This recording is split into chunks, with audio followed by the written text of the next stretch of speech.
Yachting International Radio is hosting their first mental health and yachting forum, the Yachting Mind and Wellness Forum, on June 28th and 29th. This free online event features an esteemed list of speakers, including Deirdre Colgan from Nautilus Yachtwear. Join us for sessions that address yachty body shaming, sobriety on yachts, how to choose a therapist, dealing with depression while on board, and much more. Don't miss this opportunity to engage in vital discussions and enhance your well-being within the yachting community. Book your spot today. Hi, everyone, and welcome to another edition of Yacht Crew Vlogs right here on Yachting International Radio. My name is Rhea. I am your host, and I'm very pleased to welcome Gary King. You may know him as one of the stars of Below Deck Sailing Yacht.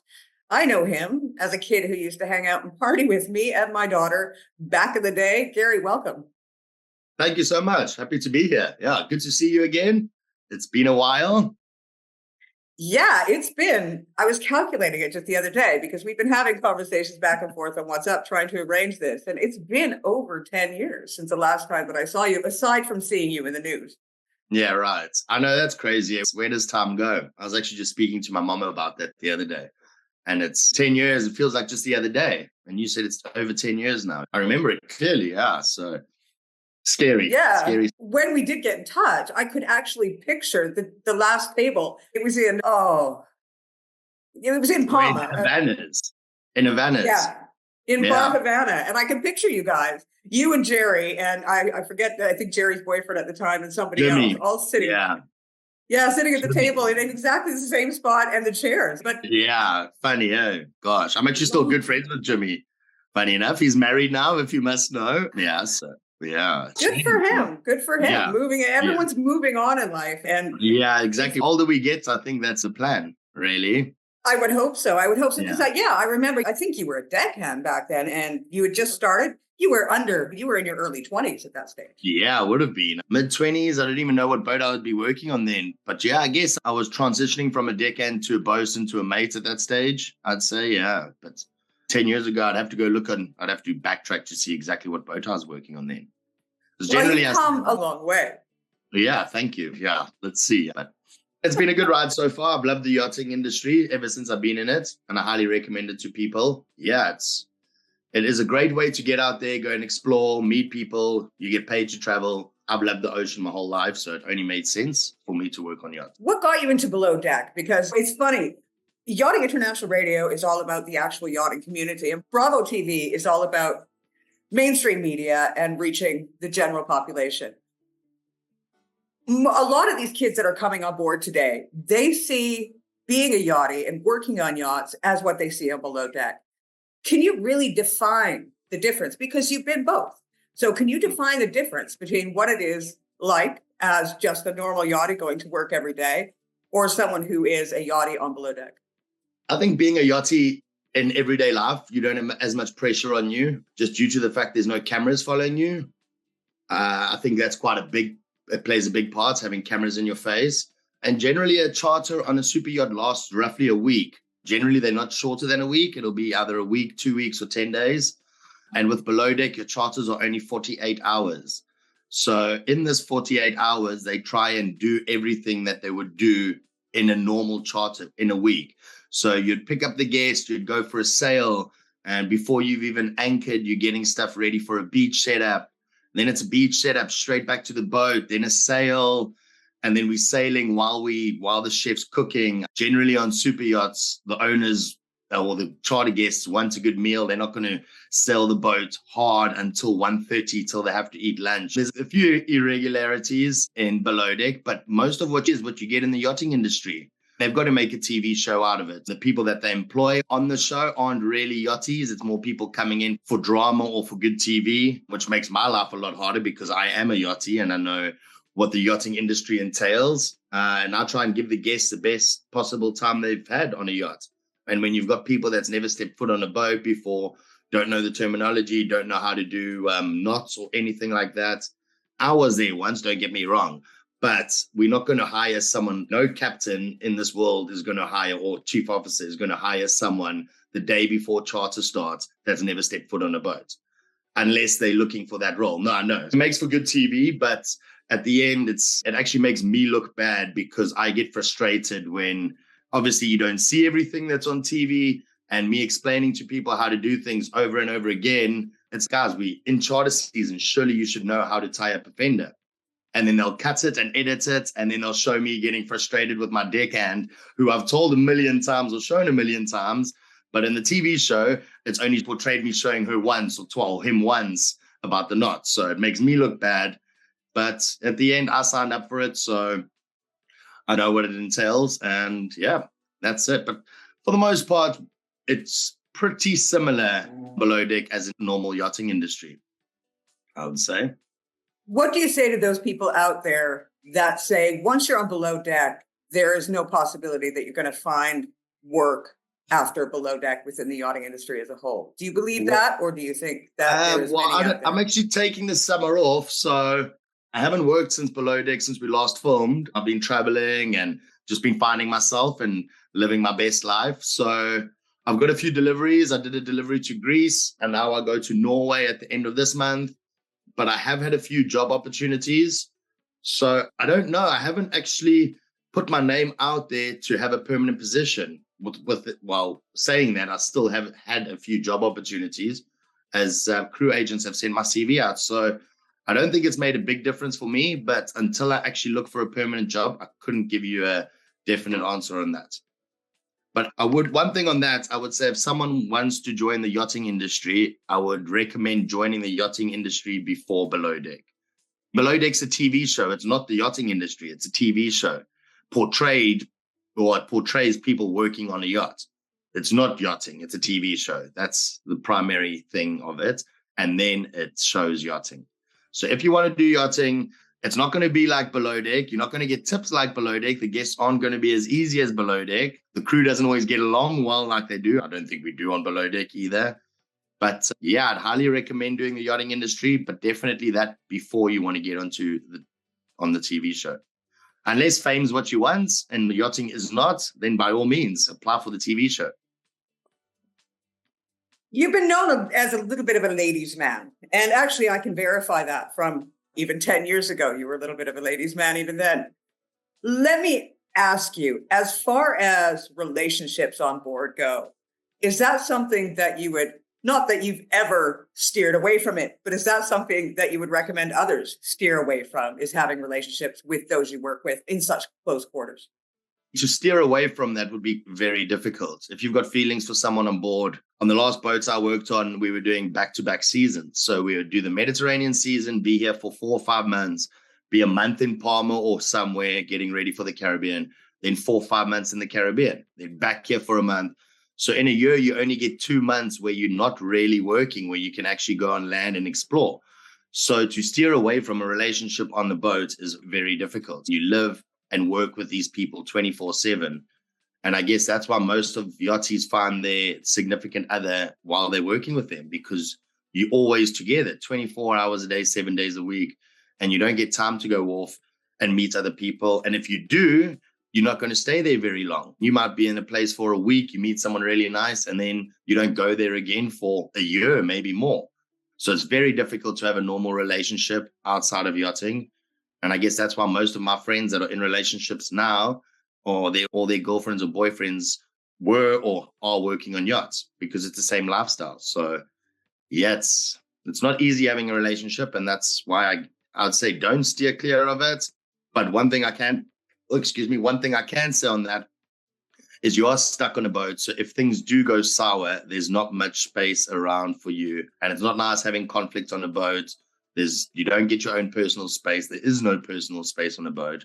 So you got to just take that into consideration, that if it's not going to work out, one of us are going to lose their jobs. Maybe the captain fires both of them because I don't know, or maybe one leaves because they can't see the other one. But there's a lot of it that it entails with having a relationship on a boat, the ins and outs, the pros and the cons of it. Yes, you work and live together, but then it's a fairy tale world you're living. You're living on the super yacht where you're not paying rent, you're not paying food, you're getting paid to travel.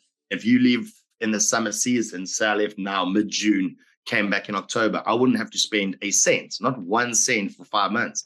And this is not the real world. Where do you not spend 1 cent of your money for 5 months? So you live with your girlfriend and you're living this exotic life, living on the sailing boats. And then when you go on holiday, you tend to stay in nice hotels because you've saved all this money, and then you go back to work. So you don't really have everyday problems like, I don't know, dog poo to clean up, who didn't hang up the washing, who didn't clean the dishes. There's none of this. We've got mortgages to pay or bills to pay. There's none of this. That's the real life, the real world scenarios. So just got to take that into account with the person that you're with. I guess it's akin to during the pandemic, for those out there that wouldn't realize what a relationship is like, whether it be, yes, a super yacht can be 150 meters. They're big, but realistically, if you're on that boat 24 hours a day, 7 days a week, it becomes quite small after a while. Yeah, So it gets very claustrophobic on a yacht. No doubt. If people want to try to understand, it would be like during the pandemic, being stuck in your house or your apartment with your partner, your girlfriend, your boyfriend, and all that arises from those 3 months stuck at home, not able to leave. Exactly. It's the same concept. For sure. Well, either make or break a relationship, to be honest. If you can live and work on a yacht with someone, you've done pretty well. But then, like I said, it's not the real life scenario. You're not living in a house. There's no problems in the house that you've got to fix and stuff like that. On the boat, you're always fixing stuff because you're getting paid to fix it. But in a house, I know because I've just bought this, to motivate you to do all the work is not easy, especially if you're working every day. And then that creates frustration between a relationship. Yeah, I'm not in a relationship, so I can't really give much advice. Yeah. There's been a bit of controversy on the show. We're not going to go into that. But what is next for Gary? Are you going to return at some point back to Bravo in the next, say, 5 years? Or are you going to go your separate way? Are you going to put your feet on dry land for a bit? What's your long-term view? Ideally, I'd like to do another couple of seasons. Whether they ask me back or not, that's up to them. We don't find out until maybe a month prior to filming whether we're going to be asked back or not, which makes it a bit difficult to actually plan or do anything, as most of the people that's done multiple seasons would like to be asked back. And yeah, we just don't know until filming. But for the moment, I think I'm just going to hang out in Palma for the summer. I've got a few deliveries to do. And yeah, I need to get my apartment sorted out. And I feel I need to be a bit more grounded. I've been working on yachts for, it must be like 14 years now. And I've been doing a lot of back-to-back seasons. So the Mid-Caribbean, which has been great. But now I just want to be a bit more grounded, have my feet on dry land for a little bit. And yeah, just see where it goes. I've had a few offers and yeah, I just want to spend time at home, get my flat ready and yeah, see what's out there. So are we going to see little Garys running around at some point in the future? I hope so. Gosh, yeah, that's also a big thing of working on yachts is finding a relationship is not easy. And I'm not getting any younger. I'm 36 now. And yeah, I'd like to find a relationship and have kids one day. So that's definitely on the cards. But I don't want to rush into that either. I've had a few things going on in my life recently, so I want to just find myself and be happy with myself, have confidence in myself before I go out there and try and find a relationship. You have been, I would say, in the last 4 years, one of the sort of most followed characters on Below Deck. You see your face popping up with it. What would you attribute that to? What is it about Gary King that makes people want to follow him and I don't know. That's quite interesting because it's quite funny. And on Below Deck, you get people that either or don't like people from watching the TV show. I get that a lot. But then when I meet people in person, there's very seldomly do I meet someone that doesn't like me. I think I'm quite charming and charismatic. The only thing is people have a perception of me because they've seen me on a TV show, which is very edited. And then they comment badly on you. But I just want people to meet me in person to actually realize that I'm a really nice guy. And I guess for the reason people follow you is, I guess they try to live vicariously through you. We're living this exotic life.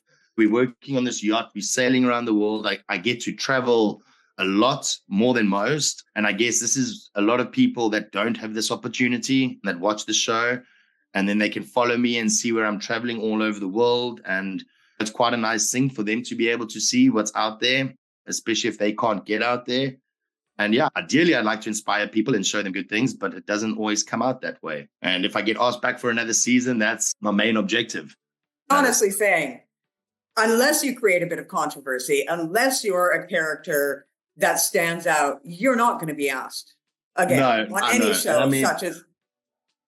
No, and drama doesn't follow me normally on everyday life. I don't know what it is when we're filming, but I think they hire the type of people like that on Below Deck, the type mentality, same mentality. So they will clash or they won't clash. And it does create for a good TV show. As we're on a normal yacht, you want to hire the people that are going to get along the best because you want it to be a good environment.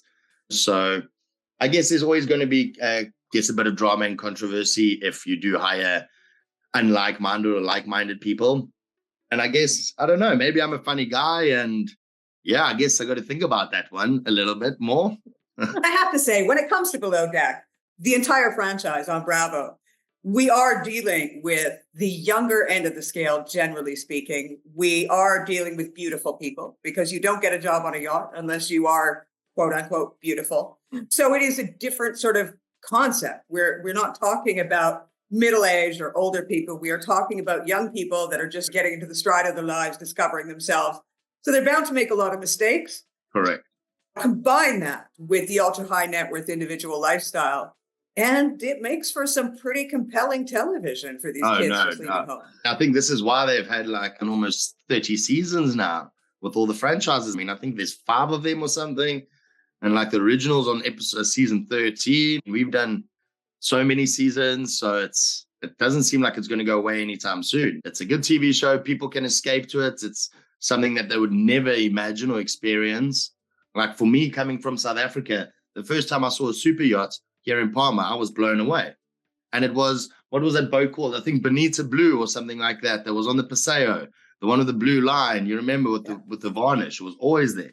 First time I saw that, I was like, what is that? Is that a boat? And that's a small yacht. Yeah. That's only like a 30 meter or something. And then when you see these massive 100 and something meter boats, you're blown away. And someone that lives in the middle of the state, in a landlocked state, that hasn't been to the ocean much or seen boats like this size, it's something that you can't really comprehend. And it's like all this money. Just the other day, I think Mark Zuckerberg's yacht is in Palma. Yeah, his boat was here in Palma. I saw, see the size of that thing. You play hide and seek on that, you'd never find someone. It's over 100 meters. Why does someone need a boat that much? But they'd also, these rich people do so much for all the starving kids in Ethiopia and stuff like that. Meanwhile, they've got $200 or $250 million yacht. It's interesting. Yeah, we won't get into the ethics of it all because I find it it's frustrating for me at times. I get quite frustrated because I do a lot of research into sort of the gap that is going on between the wealthy, the haves and the have-nots, as it were. And you see that gap widening. And then Jeff Bezos comes out and the biggest yacht ever built. And then he's got this support yacht for his girlfriend's helicopter. And it makes you think twice. Okay, it makes me think twice all the time. Yo, why don't you guys donate $1 every month to this cause? Meanwhile, these guys are building a boat that costs $500 million. Don't build the boat and take the world out of starvation. But we're not going to get into that. No. By the money, I would probably also have a yacht, to be honest. And I can't. It's quite a contradictory thing to say. But I think if I had a choice, I would have a sailing boat. And it would be in some of the most remote places so I wouldn't have to deal with people. I think that's me too. Yeah, in the Pacific, somewhere that's beautiful, a lot of sea life, not many people. That's generally why you have a yacht, is to have the privacy and just being by yourself. It's like a 7-star hotel, but it's all to yourself.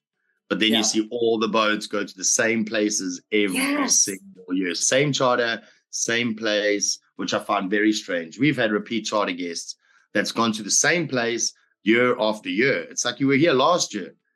And we wonder what they speak about. It's like they're all having a cigar. Last year the cigar wasn't as good. This year it's go somewhere new, explore somewhere different. But isn't that a whole yachting theme too? It's like the fear of missing out because they've all got to be in Monaco for the Formula One, or they've all got to be here for. It's like, why do you have that yacht? And not only the fact that the bigger the yacht, the more crew that are needed to keep it running.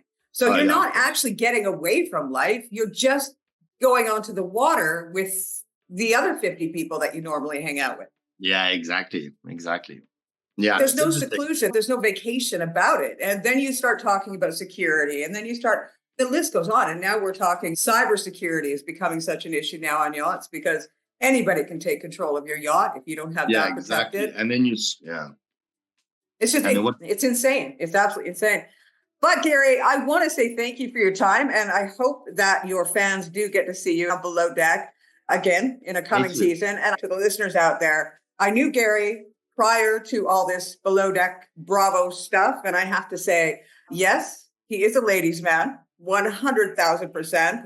But he is as well very sweet, very kind, funny. And I would love to have a beer with him again one day and have some laughs, because he's always good for some laughs. So much. I appreciate that. You're not a demon, not the way you're made out to be in certain ways. Yeah. Thank you so much. I appreciate that. No, not at all. And that's the thing, is people have this perception of you because they've seen you on the TV show or what they read in the news agencies. And any news is good. No news is good news. And people will bring people down just for an article. And although the only thing I can say is maybe meet someone first, or don't have your whole perception of them of what you've seen on a TV show. There's always two sides to a story. But yeah, people are going to be, they're going to believe what they want at the end of the day. So be it. I think there's always three sides to every story. Yeah. And then the truth. Yeah, exactly. True that. Yes. You know what? At the end of the day, Gary, the fact is you are carrying on with your life. You've got a great future ahead of you. One thing I did want to ask you actually was, what do you suggest to these young people that are coming into the industry, making the kind of money that they make coming straight out of the home? What I have seen in my past, and I'm sure at your age now, you've seen these yachties come in and they're blowing their money on things such as parties, drugs and alcohol, of course, but just buying the most frivolous things. What would you suggest? Because now you're a homeowner, and you actually have been a homeowner in South Africa for a while now as well. Tell them what they should be doing with their money. Yeah, when I started yachting, I was terrible with my money. I would do exactly what you said: work for a season, then take a season off, buy nice things, go travel the world, stay in nice hotels. But what I can suggest now, what I can recommend is invest in yourself. For example, do courses. If you want to become a captain, do as many courses as you can, climb the ladder, because it's only getting harder and harder these days. And also use your money wisely. If I started investing and buying houses when I first started yachting, I probably could have retired by now. But because you live this exotic and lavish lifestyle with the guests on board, you want to recreate this when you're off the boat, because you've been serving it and you want what you have had but been working for. So yeah, if you can invest in yourself, do as many courses as you can, try and invest in property and investments, because we do get paid pretty well in yachts. There is no pension for us when we leave. So you've got to think about your future. And if you can start doing that from when you start yachting, and if you've done it for as long as I have, you wouldn't be thinking about that again. You'd be thinking more about retirement, which is very feasible if you work on yachts and you save your money. And there is a time limit for yachting, unless, of course, your goal is to become captain. But a lot of them out there, they don't want to become a captain. So there's definitely an age limit. And it's not an age limit where you see at big corporations or CEOs or whatever making that kind of money. It is quite a young age limit. Yeah, oldest person on the boat is going to be the captain, then maybe the engineer after that. But then below that, I don't know many chief stewardesses that are over 35, 40 maybe. And then the rest of the crew are generally pretty young. Yeah. Yeah. So yeah, if you can save your money, this is not an industry you can work in for 30 years unless you want to become the captain. So yeah, be smart with your money. Don't be like me and try to save as much as possible. You earn enough money to have a good life and to save. So yeah, that would be my first suggestion. And what is your goal? Or do you want to be a captain, or do you have different goals of land work? Well, ideally, I'd like to do more TV shows. Having gone down this route, I would like to see what else there is out there. But yeah, I would also, if that all fails, I would like to be a captain. But leaving to do the Med season and the Caribbean season might be a bit much. So either rotation or driving a small boat here in Mallorca, like a 30-meter that you leave for 3 months of the year and then you spend the rest of the time here, or do day trips out of Mallorca. I want to be a bit more grounded, and I feel I haven't been grounded for the last 10 years. That's my main priority now, really. It's funny how that comes with age. Yeah, I know, right? Before I just wanted to leave constantly when I was younger. Oh, next place. Cool. Where are we going now? And I'm like, just want to settle a little bit, be a bit more grounded. I'm going to provide all of your social media links below this interview when it airs. Gary, I wish you the best of luck, and I look forward to seeing you on TV screens soon in the future. And yeah, we'll have to keep in touch and touch base once in a while to see where you are and what you're up to. Definitely. Sounds good to me. Thank you so much for having me. Thank you. Thank you. You've been watching another edition of Yacht Crew Vlogs. This has been Gary King from Below Deck Sailing Yacht, part of the Bravo franchise. My name is Rhea. I have been your host. We'll see you again next time.